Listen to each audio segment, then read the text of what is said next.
this is Erica and this is Jake. And we will be performing the pick and roll skill that's needed in basketball. And so to do this, the equipment necessary is a basketball, 2 people on a basketball team, on the same team on offense, and then tennis shoes and socks and basketball gear, basically. So first I'm going to explain the point of the skill. So the point of the pick and roll is going to be to obtain 1 basket in a basketball game. And the way you do that is by picking a defender, like Jake is doing right now, and then as the dribbler comes off the screen, the roll is after he picks me as a defender, okay? And so then, now I'm gonna introduce the roles of this skill. So basically, Erica is our ball handler during this skill. So she will be doing everything involved with handling the ball and coming off of the screen. And then Jake will be our screener. And during this action, Erica is going to roll the ball to herself. Okay, she catches, so she's going to be low in a triple threat position. Jake is going to be a little bit more low. Yep, he's going to be set, he's going to be sturdy, and he's going to have his left foot on the 3-point line.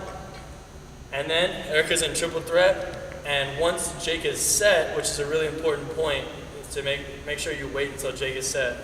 Then, once he sets his feet, then you can start to go and dribble off of his screen. Another important point is to keep shoulder to hip level so that your defender, if I'm defending Erica and she goes that way, then I can easily get on top of the screen and defend that pick. But if she goes and takes a hard angle right off of Jake's hip, then I have to go over and I have to fight over, or I have to go under and fight under.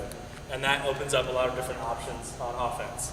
So, first thing Erica's gonna do is roll the ball to herself, and Jake's gonna pop his feet to get set. He's gonna stay low, Erica's gonna be low. She's gonna come off the screen, good. Jake's gonna open up, yep, good.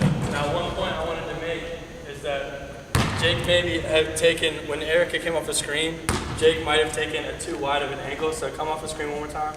Jake took an angle like this, whereas I would rather, as a ball handler, just know exactly that Jake is pointed straight at the basket. So he's gonna want to take a very direct route to the basket when he rolls. So let's try that one more time. And go ahead. Boom. Good pass, good. That's okay. And then, so let's go over the role of the screener, because that's also a very important role.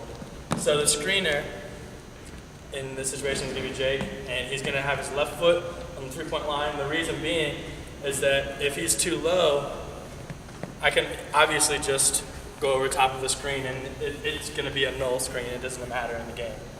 So if he's high enough, then I have to fight or go through somehow, and it becomes a problem for the defender on the ball. Then, the second job of the screener is to make sure that they're sturdy enough so if they move, then it's going to be a moving pick. And so the screener also has to get set, and they have to be angled in such a fashion that it makes me as a defender, it makes my job harder as a defender. If Jake is this way, I can just go straight up and I don't have to fight anything. If Jake is this way all the way, then I can just come this way and belly up to the ball handler. So he wants to make sure he's at a 45-degree angle to the sideline to make sure that I have to go over when Erica takes this hard angle right there. Okay, so now we're gonna run that twice through, and I'm gonna watch and see if I can find any points of emphasis that still need to be taught. Pops the feet. Good. Good. Good job. Okay, and then one point of emphasis was a ball handler. So one thing that Erica did naturally, which was really good actually, is that she strung the ball out rather than taking this type of angle, which if you're going to score as a ball handler, you can take that angle at some point, but if you want to get your roll open, which is the point of this drill, is the pick and roll, you have to take an angle so where you string out the defender on you, so that both the defenders have to choose either you or Jake. And if they choose Jake, then you got a pull-up jump shot right here. And if they choose you, then you go 1, 2, gain some space, and make an easy pass to Jake for the easy layup. So Erica did a really good job there. Let's do that one more time through.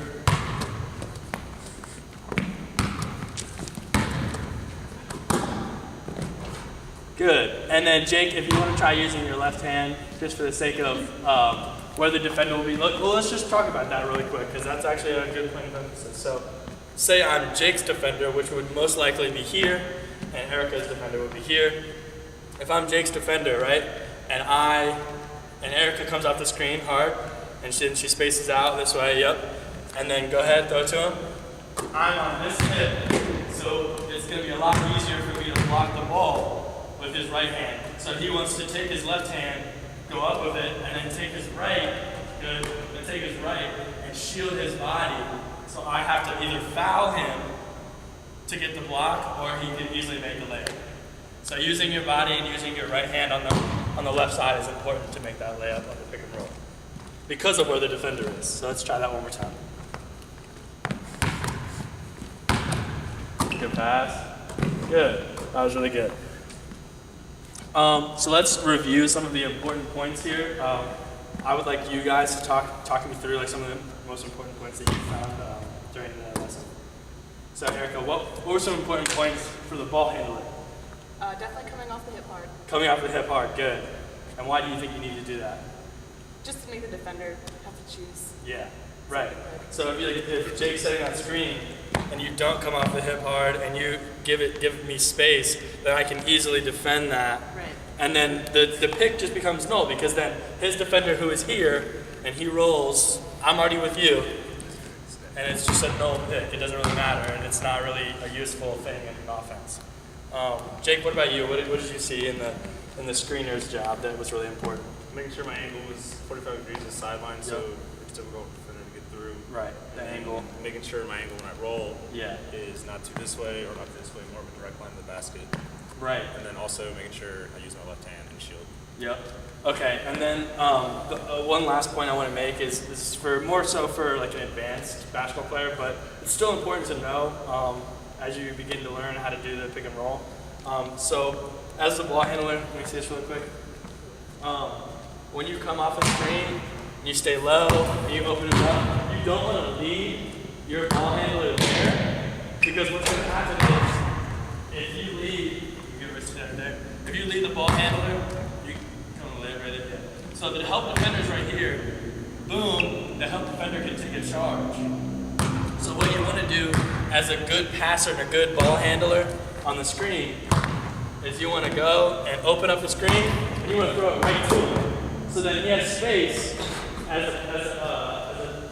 a roll man to catch, turn, take a controlled dribble, and then lay it up with his left. You don't want him to be in a rush, and you don't want to rush his layup process and how he does his mechanics. So make sure you come, throw it right to him, so that he can lay it up. Good.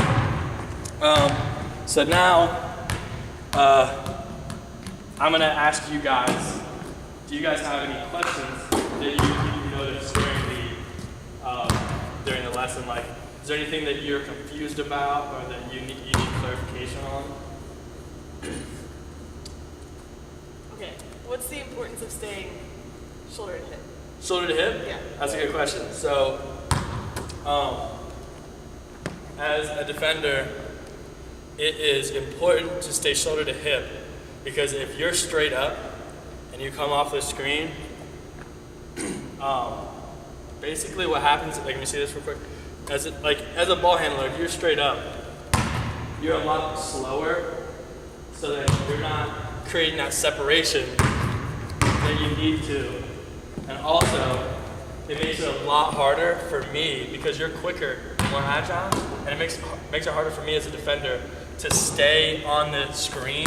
So if you're here, I can't fight through. There's no way I can fight through that. But if you're straight up, I can like press your hip basically. So if you're straight up, I can press your hip and press you, and you have a better sense of gravity and a better sense of like balance if you're here rather than just straight up. So being here makes it easier for you, and it makes it harder for the defender. Jake, you have any questions? Nope. No questions? Okay, so then we'll do 2 last perfect pick and rolls, and we'll see if we can get them right. Let's do it. All right. Boom. Pops his feet, rolls the ball. Good. And then we want to make sure we don't lead him too much. And that was a pretty good pick and roll. That was full speed. Good. Good. That was a perfect one. All right. And that's how you do a pick and roll.